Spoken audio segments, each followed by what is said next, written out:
बाळ, फ्रीजमधून श्रीखंड काढ ना. आम्ही पूर्वी घरीच बनवायचो श्रीखंड.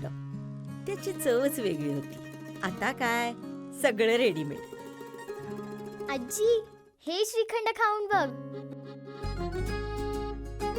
आज तुझ्या आईनं घरीच बनवलं की काय?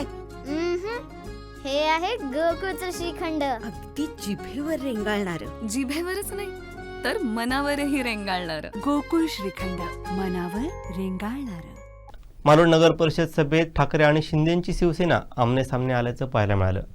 राजकोट येथील शिवसृष्टीबाबत प्रश्न विचारण्यावरून हा प्रकार घडला. पाहूयात.